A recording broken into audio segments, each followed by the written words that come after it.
Hi, I'm James and thanks for tuning in to eBuyer. In this video, I'm going to be taking a look at Lenovo's Legion 7, a Ryzen 7 powered RTX 3060 laptop with some really great specs. We're talking a 165Hz 16-inch display, super fast NVMe storage, and plenty of RTX graphics power to get you going in the biggest titles out there.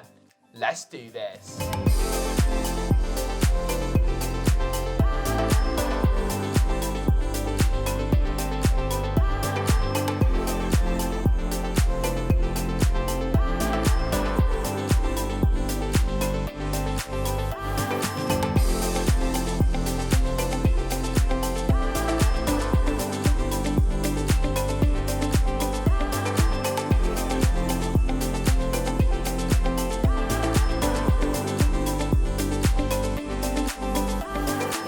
In this video, I'll be unboxing the notebook, setting it up for the very first time, looking at all the specs and features, and then testing it out with some of my favourite gaming titles so you guys can get an idea of what performance to expect.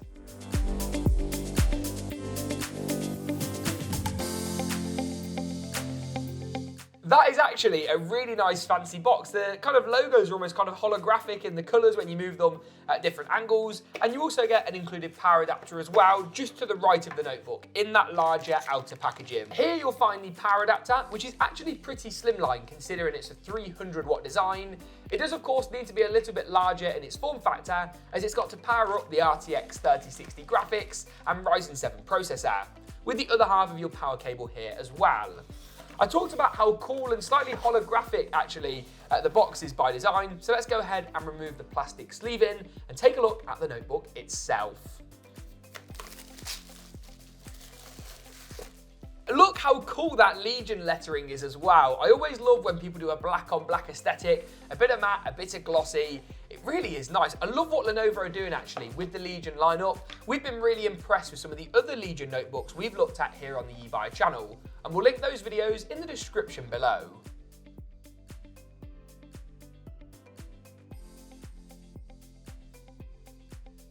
Wow, I mean, this looks really impressive. This is a bit different to the other Legion designs we've looked at, and so far, I really like it. It just feels sleek with really thin bezels, even where the webcam is. It's just super slimline. It looks fantastic. A large glass trackpad as well is also a great addition with a full-size keyboard compacted into a standard notebook form factor is really nice to see. Dedicated arrow keys and a number pad are awesome for games, and so far I'm super impressed. Before we go ahead and actually test out the gaming performance though, let's take a look at connectivity and I/O, a really important feature of a laptop that should definitely not be overlooked.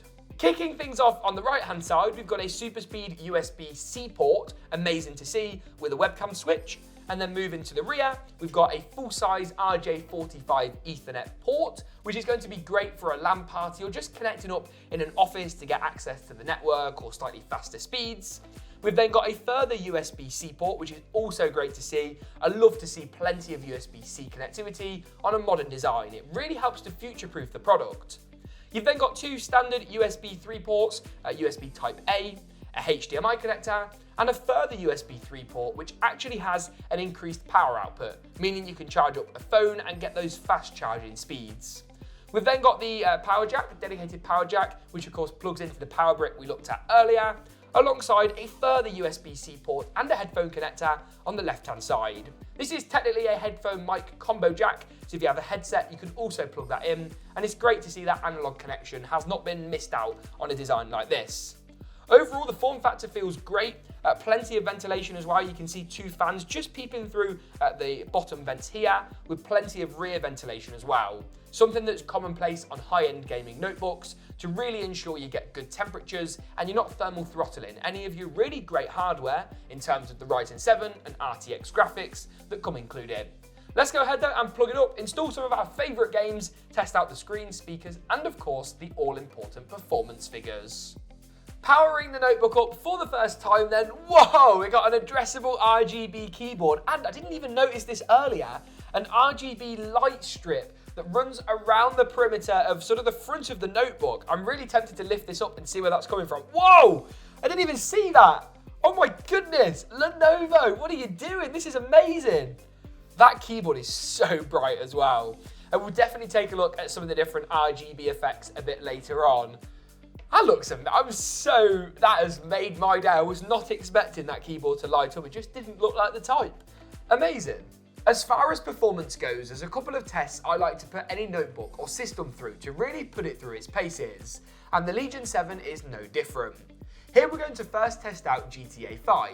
Although the game is a few years old at this point, it's still very popular and has a fantastic built-in benchmark mode with loads and loads of different settings that you can fine-tune to really get the most out of a system.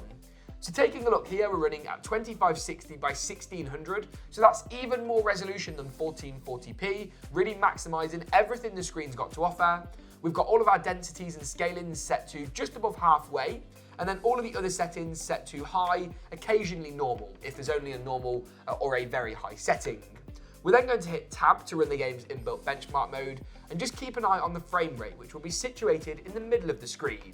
We want to try and aim for 100 frames per second, given the refresh rate of our display, but as a general rule of thumb, 60 or above in any game is very good. I'm not actually too sure what we'll get. Over 100 would be a huge bonus, but we shall very soon see what results we're able to achieve. Okay, straight away then sitting around about 120, 115, 120 frames a second, jumping up to the 140 mark. Typically, the GTA 5 benchmark, the frame rate increases as you go through. So if 120 is the lowest frame rate, 180, I will take that any day. 160 is probably more like the average in this scene, back up to nearly 190. That's pretty phenomenal. Remember, of course, this is at more than 1440p resolution, so you're getting so many more pixels there than at 1080p, and of course, with the screen's 16 by 10 aspect ratio rather than 16 by 9. Heading into the closing stages of the benchmark then, we're topping out around 187 FPS on the higher end, 107, 8 FPS on the low end, but probably an average of around 130 to 145 frames per second in GTA 5 on a notebook. And just take a moment to listen to the noise of this thing.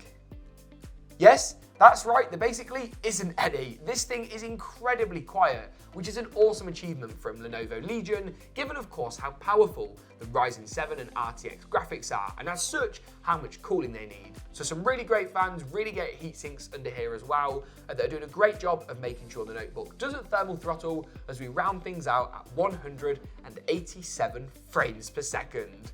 Lovely stuff. Next up then, and a prime test of high frame rate, is CSGO. There is a frame rate counter in the top left, but it's super small, so I'll read out the numbers that we're actually managing to achieve. Currently sitting around 200 frames per second at the moment, up to 300 on the high end and down to about 190 on the low end. So let's see what kills we're actually able to achieve. That's the first one in the bag, still sitting at that really high frame rate, and of course we talked earlier in the video about high frame rate's important in these kind of first-person shooter titles where reaction time is absolutely key. There's our second kill in the bag. There's three, a little bit out of the blue, still rocking the pistol as well, so that's definitely not too much of a bad effort. I think my streak is going to come to an end at some point now, I'm not sure where from. Now this right here is the perfect example of why high frame rate is important. Peeking this gap, if an enemy comes through, you're going to see him that much earlier because of course you've got that slightly higher frame rate. Boom, look at that. That's all the impact essentially of having that sniper, being able to peek that gap and having the higher refresh rate. The higher the refresh rate, the earlier you see the action and the more likely you are to actually see the person and get the kill. Boom, looking good. I'm on form today with CSGO, and we're still sitting around 200 to 330 FPS on the higher end, so some really, really great results. Gaming though isn't the only thing this notebook really excels. It is of course its main selling point and USP, however it's also got a fantastic screen and some great speakers, and it would be a shame not to really put those through their paces in the next test of today's video before rounding out with my final thoughts as we wrap up 3 lovely kills in CSGO. Navigating over to Artlist, this is the test we use for a range of different laptops to try out the speakers. Let's build the volume up gradually, starting a little bit quiet, kind of moving up to that 50% mark. First thing that strikes me is how loud 50% volume actually is. Let's just drop back to the main bulk of the song and just push that volume even further. Heading towards max now. That is really loud. Like, really, really loud. It sounds very good, actually. In fact, it sounds fantastic for a set of laptop speakers. Forget, a Bluetooth speaker or a boombox. You can have a party, I think, with the Legion 7. Really, really impressive stuff. I've also heard good things about the screen, so I've loaded up a 4K HDR video, and I'm just going to take a look at the colour reproduction and just kind of see what we're working with in terms of screen quality. Feels crisp, feels sharp, nice sort of dynamic range between the darker and brighter parts of the image. This isn't specifically a HDR screen or anything like that, but it still gives you a really sharp image. That 1440p resolution in a smaller 16-inch screen gives you so many pixels so densely together, you sort of get a perceived 4K resolution right from what is essentially a 1440p panel. Of course, 1440p still delivering a substantial increase in visual fidelity over 1080p. And on that note, I think that pretty much wraps it up for our first look, unboxing and review of the Lenovo Legion 7. If you'd like to learn more about this notebook or the entire range, check out the links in the description below to ebuy.com. Thanks for tuning in, and as always, we'll see you soon.